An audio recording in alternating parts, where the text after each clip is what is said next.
9/11. Person named Osama bin Laden. CIA is asleep. 21st century की सबसे बड़ी खबर, plane has crashed in the World Trade इस Center. एक दिन ने पूरी दुनिया के मुसलमानों की जिंदगी हमेशा के लिए बदल दी, जिसमें एक तरफ दुनिया की सबसे बड़ी सुपर पावर अमेरिका थी Either you are with us or you are with the terrorists. और दूसरी तरफ एक आदमी, Saudi billionaire Osama bin Laden, Admiration for what was then the world's most wanted terrorist, responsible for killing thousands. ये कोई पहली दफा नहीं था कि किसी ने अमेरिका के इन 2 टावर्स को गिराने की कोशिश की, क्योंकि ये ट्विन टावर्स उस वक्त दुनिया की सबसे लंबी बिल्डिंग्स में से एक थी। एंड विदाउट एनी डाउट ये बिल्डिंग्स दुनिया की सबसे मशहूर बिल्डिंग्स थी, क्योंकि इस बिल्डिंग के अंदर और आसपास ऑलमोस्ट 500 हॉलीवुड मूवीज बनाई गई थी। तो जो भी इन बिल्डिंग्स को गिराना चाहता था उसे अच्छी तरह पता था कि जब न्यूयॉर्क में वर्ल्ड ट्रेड सेंटर की ये बिल्डिंग्स गिरेंगी तो ये आने वाली दुनिया की सबसे बड़ी न्यूज होगी। जैसे अगर आज कोई बुर्जुल खलीफा को गिरा दे।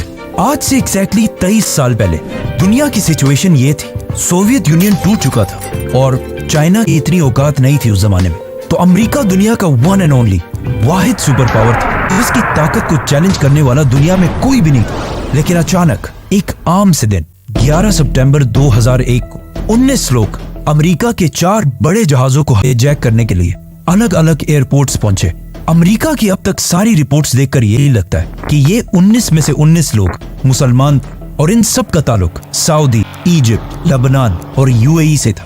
हर जहाज को हाईजैक करने के लिए 5 लोगों की टीम्स बनाई गई, जिसमें हर आदमी का अपना बहुत ही इंपॉर्टेंट रोल था और इस सब के लिए वो पिछले कई महीनों से ट्रेनिंग भी हासिल कर रहे थे। तो आखिर ये 4 जहाज अपने एयरपोर्ट से रवाना हुए और जैसे ही इन जहाजों ने टेक ऑफ किया, इन 19 लोगों ने प्लेन्स को हाईजैक करने का प्लान स्टार्ट कर दिया। और प्लान के मुताबिक सिर्फ 15 मिनट हवा में रहने के बाद पहले प्लेन में मौजूद 5 हाईजैकर्स खड़े हुए और कुछ छोटी छुरियों और बॉक्स कटर्स के साथ पूरे प्लेन को बहुत तेजी से हाईजैक कर लिया और जहाज के दोनों पायलट्स को मारकर अपना बंदा मोहम्मद अता को पायलट की सीट पर बिठाया और जहाज के सारे पैसेंजर्स को पिछली साइड पर धकेल दिया और उन सारों को क्लियरली बता दिया कि अब जहाज के दोनों पायलट्स मर चुके हैं, तो ये जहाज अब सिर्फ हमारा बंदा मोहम्मद अता ही लैंड करा सकता है। जिससे सारे पैसेंजर्स चुप करके खड़े हो गए, लेकिन हाईजैकर्स कभी इस प्लेन को लैंड करना चाहते ही नहीं थे। अब जब इस जहाज का नया पायलट मोहम्मद अता पैसेंजर्स को ये बातें समझा रहा था, तो उसने गलती से जहाज के एक और बटन को भी दबा दिया, जिससे वो सीधा न्यूयॉर्क के एयरपोर्ट के टावर के साथ कनेक्ट हो गया और उसने कहा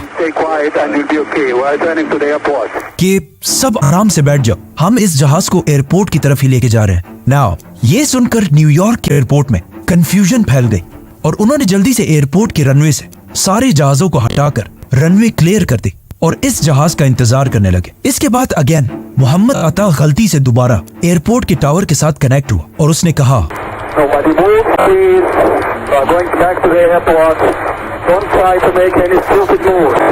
मतलब कोई इतने खतरनाक मिशन में इतना रिलैक्स कैसे हो सकता है। खैर, ये जहाज पहले बोस्टन से लॉस एंजलिस की तरफ जा रहा था, जो काफी लंबा सफर है। तो मोहम्मद अता ने इस जहाज को 100 डिग्रीज टर्न किया और न्यूयॉर्क की तरफ बढ़ने लगा। और जैसे ही वो न्यूयॉर्क की सिटी के करीब पहुंचा तो जहाज बहुत तेजी से अपनी हाइट से नीचे आने लगा और क्लियरली सबको ऐसा ही लग रहा था कि ये जहाज इसलिए नीचे आ रहा है ताकि ये न्यूयॉर्क के एयरपोर्ट पर लैंड कर सके। इसीलिए उधर एयरपोर्ट में भी ये देखकर सारे लोग इस जहाज का इंतजार करने लगे।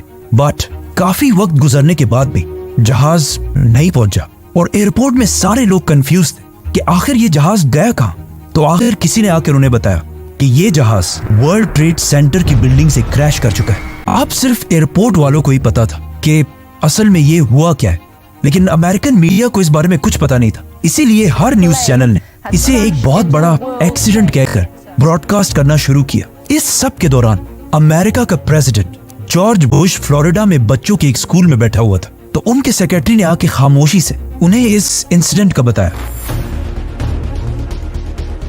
तो उनका भी फर्स्ट रिएक्शन यही था कि ये कोई एक्सीडेंट ही होगा। नाउ पहले जहाज को टेक ऑफ के सिर्फ 15 मिनट बाद हाईजैक किया गया था, लेकिन दूसरे जहाज को बिल्कुल पहले जहाज की तरह ही 30 मिनट बाद हाईजैक किया गया। और जहाजों को हाईजैक करने की ये टाइमिंग्स भी पहले से प्लान थी। मतलब जो भी इन हमलों के पीछे था वो चाहता था कि दूसरे जहाज को क्रैश होते हुए पूरी दुनिया देख सके। मरवान अल शेही, जिसकी उम्र सिर्फ 23 साल थी, अपने साथियों के साथ दूसरे प्लेन को भी हाईजैक करके पायलट की सीट पर बैठ गया और अगेन प्लेन को लॉस एंजलिस के बजाय न्यूयॉर्क की तरफ मोड़ दिया। अब जब पूरी दुनिया के न्यूज चैनल्स अपने नॉर्मल प्रोग्राम्स छोड़कर पहले जहाज के क्रैश को दिखा रहे थे और इसे एक बहुत बड़ा एक्सीडेंट कह रहे थे, उसी टाइम पूरी दुनिया के सामने दूसरा जहाज फुल स्पीड आकर वर्ल्ड ट्रेड सेंटर के दूसरे टावर से टकरा गया, जिसे देखकर पहले तो लोग थोड़ा कंफ्यूज हुए, लेकिन फिर आहिस्ता आहिस्ता सबको समझ आ गई कि ये सब कोई एक्सीडेंट नहीं बल्कि हमला था। और अगेन अमेरिकन प्रेसिडेंट के सेक्रेटरी ने आके उनके कान में दोबारा ये बात बताई और कहा, mister president, America is under attack.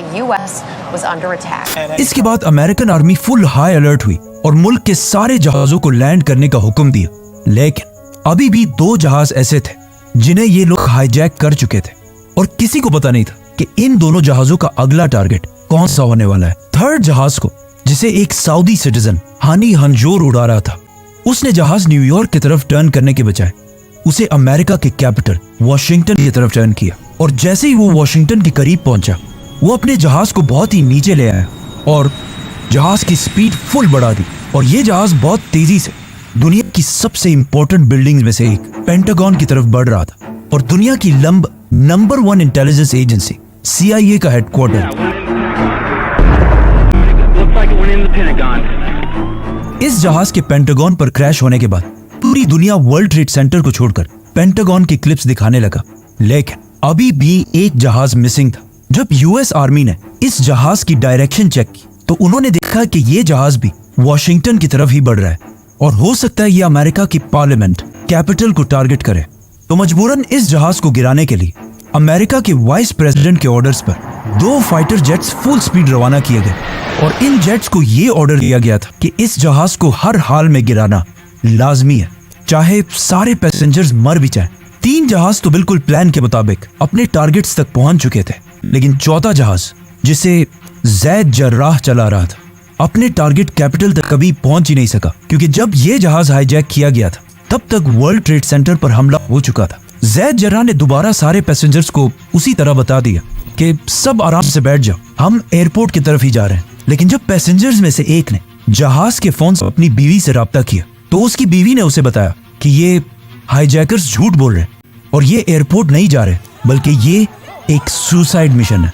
इस बंदे ने जबकि बाकी पैसेंजर्स को भी समझाया कि देखो, मरना तो वैसे भी है, लेकिन इससे पहले कि ये हाईजैकर्स इस प्लेन को किसी बिल्डिंग पर क्रैश करें, हम सब खुद ही इस जहाज को गिरा देते हैं। जिस पर इन सारे पैसेंजर्स ने मिलकर हाईजैकर्स पर हमला कर दिया, जिसे देखकर जैद जर्राह ने प्लेन को ऊपर नीचे और साइड टू साइड हिलाना शुरू किया, लेकिन बहुत कोशिश करने के बाद भी पैसेंजर्स आखिर जहाज के कॉकपिट के दरवाजे तक पहुंच गए और वो जैसे ही जहाज के दरवाजे को तोड़ने वाले थे तो इस जहाज के पायलट जैद जर्राह ने जहाज की स्पीड फुल बढ़ा दी और इसका मुंह जमीन की तरफ किया और इस तरह ये चौथा और आखिरी जहाज तबाह हो गया। अब पूरी दुनिया के न्यूज चैनल्स अगेन चौथे जहाज को दिखाने लगे तो अचानक सिर्फ 1 घंटे बाद न्यूयॉर्क के वर्ल्ड ट्रेड सेंटर का साउथ टावर कोलैप्स कर गया।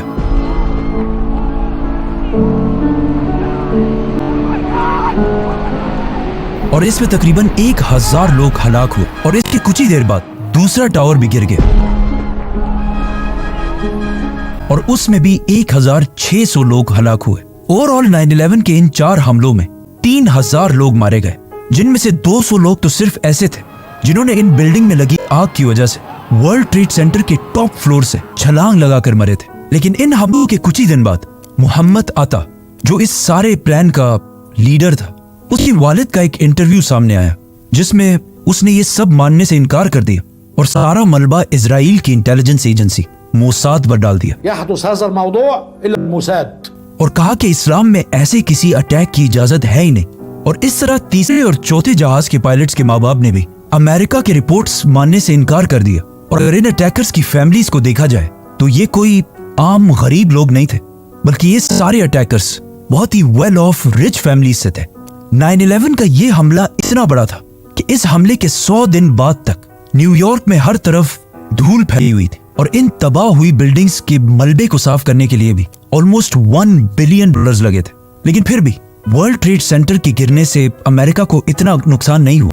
असल नुकसान इन बिल्डिंग से थोड़ी सी दूरी पर एक दूसरी बिल्डिंग में हुआ जिसे लोग हमेशा भूल जाते हैं, और वो बिल्डिंग थी New York stock exchange. Global markets got absolutely hammered as these events. इन हमलों के बाद अमेरिका की मार्केट्स में पैनिक फैल गया और अमेरिका की स्टॉक एक्सचेंज क्रैश करने लगी और ऑलमोस्ट सारे कंट्रीज के स्टॉक्स गिरने लगे, जिसमें सबसे बड़ा नुकसान उठाया वॉरेन बफे की कंपनी बर्कशायर हैथवे ने। और कहा जाता है कि इन हमलों से अमेरिका को 1.4 ट्रिलियन डॉलर्स का नुकसान हुआ और अमेरिका की जीडीपी जो इससे पहले 4 और 5% पर ग्रो कर रही थी, 2001 के हमलों के बाद 1% से भी नीचे आ गई। लेकिन अब जब स्टॉक एक्सचेंज में सारी कंपनीज के स्टॉक्स नीचे जा रहे थे, तो कुछ कंपनीज दरमियान में ऐसे भी थी जिन्होंने इन हमलों से नुकसान की बजाय बहुत ज्यादा प्रॉफिट किया और इन कंपनीज के शेयर्स ऊपर जाने लगे। और ये कंपनीज थी वॉर कंपनीज, गन्स बनाने वाली कंपनीज, फाइटर जेट्स और टैंक्स बनाने वाली कंपनीज। अमेरिका के ऑलमोस्ट सारे इन्वेस्टर्स अपने पैसे इन कंपनीज में इन्वेस्ट करने लगे। और ये लोग ऐसा क्यों कर रहे थे? क्योंकि सबको पता था कि अमेरिका अब इन 9/11 के बदला लेने में एक बहुत बड़ी जंग शुरू करेगा, जिसकी वजह से पूरी दुनिया गौर से अमेरिकन प्रेसिडेंट जॉर्ज बुश की तरफ देख रही थी कि आखिर किसने और क्यों दुनिया की इतनी बड़ी सुपर पावर अमेरिका के साथ ऐसा करने की जुर्रत की है। और पूरा अमेरिका गुस्से से भरा हुआ था। इन हमलों के कुछ ही दिन बाद जॉर्ज बुश आखिर पूरी दुनिया के सामने आए और सबको बताया कि इन हमलों के पीछे कोई मुल्क या गवर्नमेंट नहीं थी, बल्कि ये एक टेररिस्ट अटैक था। और इन अटैक्स के पीछे सिर्फ एक ही ऑर्गेनाइजेशन थी, अल कायदा। A person named Osama bin Laden or linked to many other organizations in different countries. और उसका leader Osama bin Laden, States. Al-Qaeda released the video after its rival. जो इस सबसे बहुत दूर आराम से अफगानिस्तान में बैठा हुआ था। नाउ अब जब पूरी दुनिया उसामा बिन लादेन को इन हमलों के लिए ब्लेम कर रही थी, तो उसामा बिन लादेन सामने आए और अल जजीरा को इंटरव्यू देकर कहा कि मेरा इन हमलों से कोई ताल्लुक नहीं है। लेकिन उन्होंने कुछ बाकी बयान भी ऐसे दिए जिसकी वजह से पूरी दुनिया के लोग कंफ्यूजन में थे कि ये इसने किया है या नहीं किया। इन हमलों के बाद सिर्फ उसामा ही नहीं बल्कि पूरी दुनिया के मुसलमान और स्कॉलर्स सामने आए और इन हमलों की सख्त मुखालफत की, क्योंकि अगर किसी ने भी रसूलुल्लाह सल्लल्लाहु अलैहि वसल्लम की जिंदगी के बारे में पढ़ा हो तो उसे पता होगा कि आप सल्लल्लाहु अलैहि वसल्लम हर जंग से पहले मुसलमानों को ये ऑर्डर्स दिया करते थे कि जंग के दरमियान भी किसी औरत, बच्चे, बूढ़े और इवन दरख्तों को भी नहीं काटना और फार्मर्स और दूसरे रिलीजन के प्रीस्ट को भी नहीं मारना, सिर्फ उनसे लड़ना जो तुमसे लड़े। मतलब इतने सॉफ्ट स्पोकन और हमेशा माफ करने वाले प्रॉफिट मोहम्मद सल्लल्लाहु अलैहि वसल्लम के रिलीजन के नाम पर कोई कैसे ऐसे कर सकता था? इसीलिए इन हमलों के बाद OIC, मुसलमानों की सबसे बड़ी ऑर्गेनाइजेशन, सामने आई और उसने भी 9/11 के इन हमलों की मुखालफत की। और उनके अलावा मक्का के ग्रैंड मुफ्ती ने भी ये बयान दिया कि ये हमले इस्लाम के खिलाफ हैं। और इवन अमेरिका के दुश्मन समझे जाने वाले आयतुल्लाह खामनाई ने भी ये बयान दिया कि इन हमलों का इस्लाम से कोई ताल्लुक नहीं है। लेकिन इस सब के बाद भी इस्लाम की इमेज वेस्टर्न कंट्रीज में बहुत ही खराब होने लगी और इस्लामोफोबिया बढ़ने लगा। फॉर एग्जाम्पल, लोग रोड पर हिजाब पहनने वाली औरतों को मारने लगे और वेस्टर्न कंट्रीज में बहुत सारे मुसलमानों को जॉब से निकाला गया और कुछ मुसलमानों को तो जान से भी मारा गया। और टीवीज पर पहली दफा ये डिबेट स्टार्ट हुई कि क्या इस्लाम एक पीसफुल रिलीजन है भी या नहीं। Islam is not a religion of peace.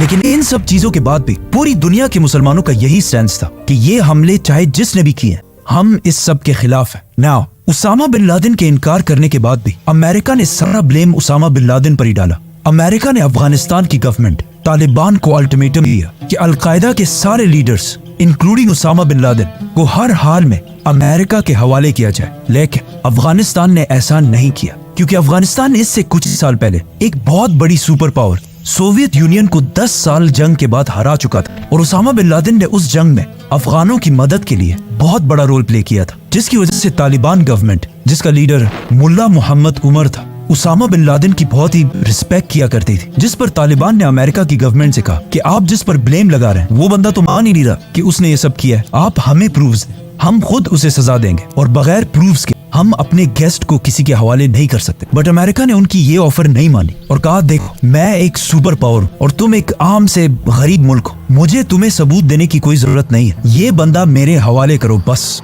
वरना हम अफगानिस्तान पर हमला करके तालिबान को खत्म कर देंगे। क्योंकि अमेरिका के जनरल्स ने इससे पहले ही अपनी रिसर्च कर ली थी कि तालिबान हमारे सामने सिर्फ कुछ ही हफ्तों के लिए खड़े हो सकते हैं, उसके बाद हम इन्हें खत्म कर देंगे। लेकिन तालिबान बीइंग पठान, उन्होंने ऑफ कोर्स उनकी बात नहीं मानी, तो अमेरिका ने भी अफगानिस्तान पर हमले की प्लानिंग शुरू कर दी। इस जंग को रोकने के लिए तालिबान ने एक और आखिरी कोशिश भी की और अमेरिका से कहा कि हम उसामा बिन लादेन को एक थर्ड कंट्री के हवाले करते हैं जो ना आपकी सुनता हो ना हमारी, और वो इंडिपेंडेंटली फैसला करे। बट अमेरिका अपने ताकत के फुल नशे में था और उसने अफगानिस्तान की ये ऑफर भी नहीं मानी और 9/11 के सिर्फ 1 महीने बाद अफगानिस्तान पर हमला कर दिया।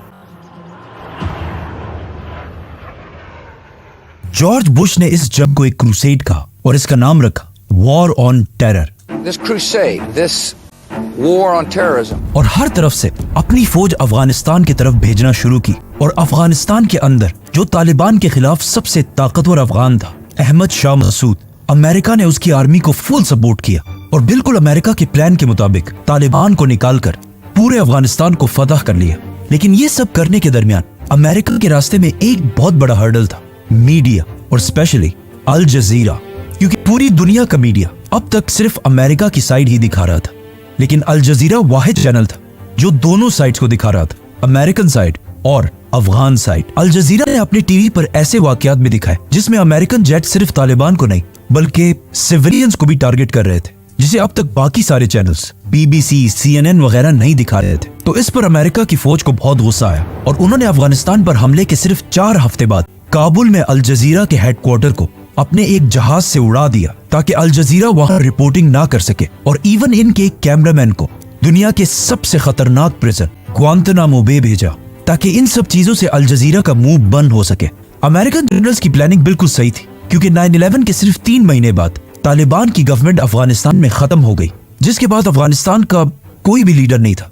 इसीलिए अमेरिका ने अफगानिस्तान के एक नए लीडर की तलाश शुरू कर दी और जर्मनी की सिटी बॉन में एक बहुत बड़ी कॉन्फ्रेंस कराई जिसमें उन्होंने कुछ अफगान लीडर्स को भी बुलाया और इन सब को बिठाकर जर्मनी से अफगानिस्तान के लिए एक नया लीडर चूज किया, हामिद करज़ई, जो बिल्कुल तालिबान के ऑपोजिट था। Unfortunately, that didn't happen.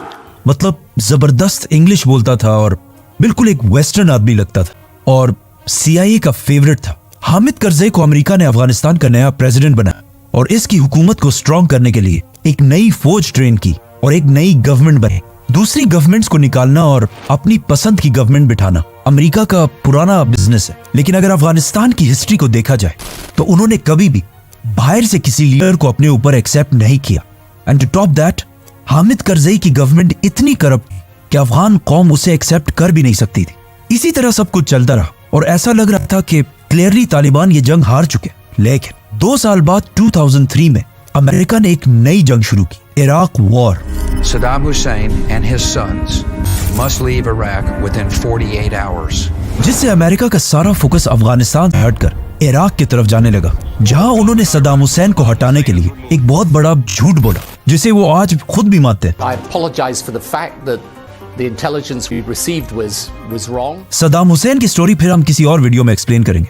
जब अमेरिका का फोकस अफगानिस्तान से हट गया तो तालिबान ने आहिस्ता आहिस्ता मुल्ला उमर की लीडरशिप में दोबारा रीग्रुप करना शुरू किया और अमेरिकन फोर्सेस पर छोटे छोटे हमले करने लगे। सद्दाम हुसैन की हुकूमत तो इराक में खत्म हो गई, लेकिन उस जंग में अमेरिका ने इतनी बड़ी बड़ी गलतियां की थी जिसे छुपाना इम्पॉसिबल था।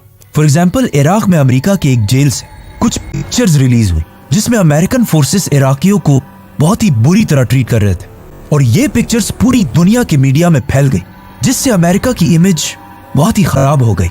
और उधर अफगानिस्तान में तालिबान ने भी ये इमेज यूज करके अफगानों को ये समझाने की कोशिश की कि देखो ये सब कुछ होता है अमेरिका के जेलों में। इराक के इन जुल्मों की वजह से जब बुश इराक विजिट करने गए तो वहां उन्हें जूते भी मारे गए। इस सब से अमेरिका की इमेज इराक में नहीं बल्कि अफगानिस्तान में भी खराब हुई और तालिबान दोबारा मजबूत होने लगे। इसके अलावा तालिबान की मजबूती का एक रीजन ये भी था कि अफगानिस्तान बहुत ही एक ट्राइबल सोसाइटी है और जब भी अमेरिकन फौज किसी एक अफगान को मारती थी उसका सारा खानदान और कबीला तालिबान के साथ जाकर मिल जाता था। तो इस तरह अफगानों को मारने से तालिबान कमजोर होने के बजाय और स्ट्रॉन्ग होते जाते थे और इनके नंबर्स भी पहले से बहुत ज्यादा बढ़ चुके थे। नाउ एज वी सेड कि इससे पहले उसामा बिन लादेन ने 9/11 के हमले में इन्वॉल्व होने से इनकार कर दिया था, लेकिन 2004 की यूएस इलेक्शन से पहले उसामा बिन लादेन की एक वीडियो सामने आई। इसमें उसने अमेरिकन को मुखातिब करके 9/11 की पूरी जिम्मेदारी एक्सेप्ट की और इस वीडियो में उसामा बिन लादेन ने उन 19 लोगों के लिए दुआएं भी की जिन्होंने 9/11 किया था और अमेरिका को एक वार्निंग भी दी कि वो दोबारा भी ऐसा कर सकता है। मतलब उसामा बिन लादेन ने 9/11 के 3 साल बाद उसकी पूरी जिम्मेदारी उठा ली। इस स्पीच के बाद जॉर्ज बुश दोबारा अमेरिका की पॉलिटिक्स में मजबूत हो गया और कुछ ही अरसे बाद इलेक्शंस जीत गया। और इलेक्शन जीतने के बाद उसने दोबारा फौजों को अफगानिस्तान में उसामा बिन लादेन के पीछे भेजा। लेकिन फिर भी अगले 4 साल तक ना उसामा बिन लादेन मिल सका और ना अफगानिस्तान फतह हो सका और ना तालिबान खत्म हो सके। अफगानिस्तान की ये जंग जो सिर्फ कुछ हफ्तों के लिए थी 9/11 के बाद 10 साल तक जारी रही। और अब जॉर्ज बुश के बाद अमेरिका का नया प्रेसिडेंट भी आ चुका था, बराक ओबामा। ओबामा ने आते ही इस जंग को अपने वादों के मुताबिक कम करने की बजाय और भी बढ़ा दिया और भी ज्यादा फौज अफगानिस्तान की तरफ भेजी, जिससे वहां अमेरिकन फौज की तादाद 1 लाख से भी बढ़ गई। और उसी के साथ ओबामा ने ड्रोन अटैक्स और एयर स्ट्राइक्स को भी बढ़ा दिया।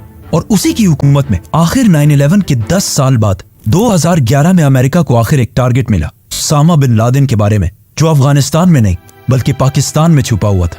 अब इस वाक़े के 2 वर्जन, एक तो अमेरिका और पाकिस्तान का वर्जन और दूसरा कुछ सीनियर जर्नलिस्ट का वर्जन। उसामा बिन लादेन अपने 3 बीवियों, बच्चों और ग्रैंड चिल्ड्रन के साथ पिछले कई साल से पाकिस्तान की सिटी एबटाबाद में रह रहा था, जहां अमेरिका ने खुद ही ऑपरेशन करके उसे ढूंढा और फिर उसे मार दिया, जिसका पाकिस्तान की आर्मी और गवर्नमेंट को बिल्कुल भी पता नहीं था। लेकिन कुछ सीनियर जर्नलिस्ट जैसे कि सीमोर हर्ष के मुताबिक अमेरिका ने उसामा बिन लादेन को पकड़ने के लिए $25 मिलियन रखी थी। इसीलिए पाकिस्तान आर्मी के एक रिटायर्ड कर्नल इकबाल सईद खान ने इन पैसों के लिए उसामा बिन लादेन की लोकेशन अमेरिका के CIA तक पहुंचाई।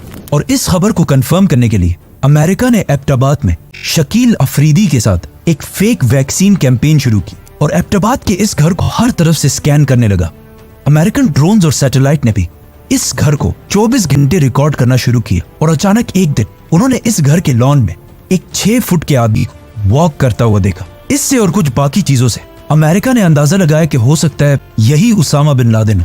CIA ने उसामा पर हमले से पहले कुछ पाकिस्तानी एजेंट्स इस घर के पास भेजे, जिन्होंने जाकर वहां के सारे दरख्त काट दिए ताकि अमेरिका के हेलीकॉप्टर्स आराम से लैंड कर सके। और फिर आखिर 2 मई 2011 को प्रेसिडेंट ओबामा के ऑर्डर्स पर अफगानिस्तान के शहर जलालाबाद से 2 हेलीकॉप्टर्स रात के टाइम में उसामा बिन लादेन को मारने के लिए एबटाबाद की तरफ रवाना हुए, जिसका पाकिस्तान आर्मी को बिल्कुल पता नहीं था।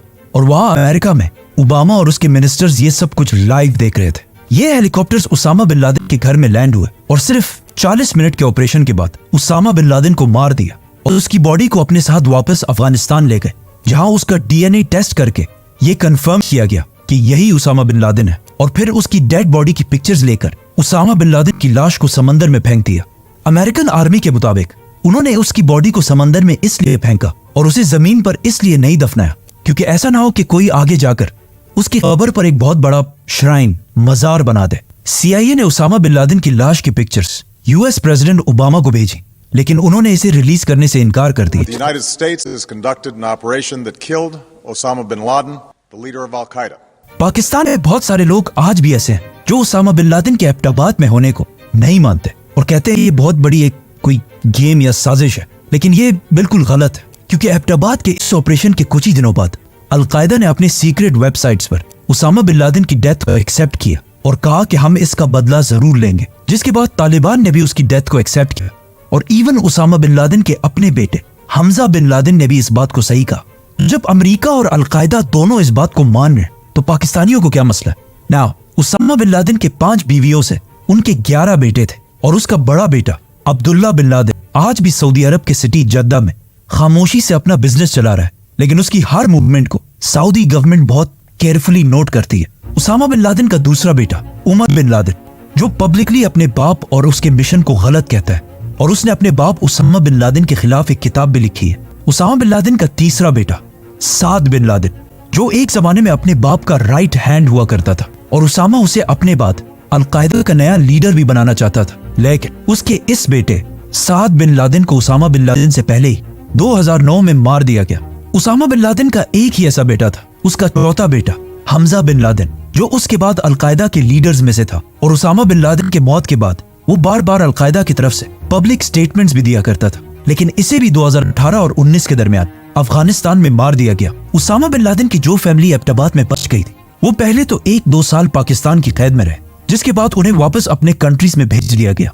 और आज वो सारे खामोशी से सऊदी और यमन में अपनी जिंदगियां गुजार रहे हैं, लेकिन किसी को नहीं पता कि उनकी एग्जैक्ट लोकेशन क्या है। उसामा बिन लादेन की वफात के बाद उनके घर से बहुत सारे पर्सनल डॉक्यूमेंट्स भी मिले, जिनमें उनकी कुछ रिकॉर्डिंग्स और उनके बच्चों के लिए कुछ वीडियो गेम्स भी शामिल थी। इन डॉक्यूमेंट्स को देखकर यह भी लगता है कि उसामा बिन लादेन को पहले से पता था कि एक दिन उसे इसी तरह अचानक मारा जाएगा। इसीलिए इन डॉक्यूमेंट्स में से एक में उनकी आखिरी वसीयत भी मिलती है, जिसमें वो लिखते हैं कि मेरे पास अभी भी $40 मिलियन पड़े हैं और मेरे बाद इन $40 मिलियन से सिर्फ थोड़ा सा मेरी फैमिली को दिया जाए और बाकी सब अलकायदा को दिया जाए। नाउ अब जब उसामा बिन लादेन को मार दिया गया था और अमेरिका जिस काम के लिए अफगानिस्तान आया था वो पूरा हो चुका था, तो चाहिए तो ये था कि वो अफगानिस्तान को छोड़कर वापस चला जाए, पर उन्होंने ऐसा नहीं किया और अगले 10 साल तक अफगानिस्तान में बैठे रहे। क्योंकि उसामा बिन लादेन तो अब कोई मसला नहीं था, लेकिन अब दुनिया बिल्कुल चेंज हो चुकी थी और अफगानिस्तान के बहुत ही क्लोज एक नया सुपर पावर चाइना बनने वाला था और चाइना को कंट्रोल में रखने के लिए अमेरिका की प्रेजेंस इस इलाके में लाजमी थी। इसके अलावा उसामा बिन लादेन की मौत से कुछ ही अरसा पहले अमेरिका के एक इंस्टीट्यूट ने अफगानिस्तान में रिसर्च की और उन्हें पता चला कि अफगानिस्तान के जमीन के नीचे जो मिनरल्स पाए जाते हैं वो दुनिया के सबसे कीमती और रेयर मिनरल्स में से एक है, जिनमें से सबसे इंपॉर्टेंट मिनरल है लिथियम, जिससे दुनिया की ऑलमोस्ट सारी बैटरीज बनती हैं। अब अगर अमेरिका अफगानिस्तान को छोड़कर चला जाता तो चाइना बहुत ही आसानी से इन मिनरल्स तक पहुंच सकता था। इसीलिए अगले 10 साल तक अफगानिस्तान में अमेरिका बैठा रहा, लेकिन फिर भी अमेरिका की इतनी बड़ी ताकत और इतनी बड़ी फौज के बावजूद अफगानिस्तान में तालिबान की प्रेजेंस बढ़ती गई और आखिर मजबूरन 20 साल की जंग के बाद अमेरिका के नए प्रेसिडेंट डोनाल्ड ट्रंप ने तालिबान गवर्नमेंट के साथ डील कर ली और अफगानिस्तान से आहिस्ता आहिस्ता अपनी फौज निकालने लगा। और 20 साल ट्रेनिंग देने के बाद भी अफगानिस्तान की फौज कुछ दिनों के लिए भी तालिबान के सामने खड़ी ना हो सकी और अमेरिका के जाने के कुछ ही दिनों बाद तालिबान बगैर किसी लड़ाई के 20 साल बाद दोबारा अपने कैपिटल काबुल में दाखिल हुए। अफगानिस्तान की इस जंग को अमेरिका की सबसे बड़ी नाकामी समझा जाता है, क्योंकि 20 साल लड़ाई के बाद भी अमेरिका ने तालिबान को कमजोर करने की बजाय और स्ट्रॉन्ग बना दिया और इस जंग के बाद अफगानिस्तान को उसका टाइटल दोबारा मिल गया as the graveyard of empires. 9/11 में 3000 अमेरिकन मारे जाने के बाद जो पूरी दुनिया में वॉर ऑन टेरर शुरू हुई, उसमें अब 4.6 मिलियन लोग 46 लाख लोग हलाक हो चुके हैं। 4 करोड़ लोग अपने घरों से डिस्प्लेस होकर रेफ्यूजीज बने हैं, जिसमें मैं पर्सनली भी अपनी फैमिली और पूरे सिटी के साथ 2009 में रेफ्यूजी रहा हूँ। हालांकि मेरा 9/11 से कोई ताल्लुक नहीं था और अगर इस वॉर ऑन टेरर की कॉस्ट को देखा जाए तो सिर्फ डायरेक्टली $2 ट्रिलियन खर्च हुए और ब्राउन यूनिवर्सिटी के एस्टिमेट्स के मुताबिक वॉर ऑन टेरर पर अमेरिका के $8 ट्रिलियन जाया हुए हैं। इस वॉर ऑन टेरर से अमेरिका की आवाम को भी नुकसान हुआ है और अफगानिस्तान की आवाम को भी, और फायदा सिर्फ और सिर्फ वेपन्स बनाने वाली कंपनीज को हुआ है। फॉर एग्जाम्पल लॉकहीड कंपनी के सीईओ को, जो इस जंग से पहले हर साल $3 मिलियन कमाया करता था, लेकिन इस जंग के दौरान उसकी इनकम $3 मिलियन से $30 मिलियन तक चली गई थी। मतलब कुछ ही सालों में 10 टाइम्स इनकम बढ़ गई थी। और आज भी This crusade, this war on terrorism जारी है।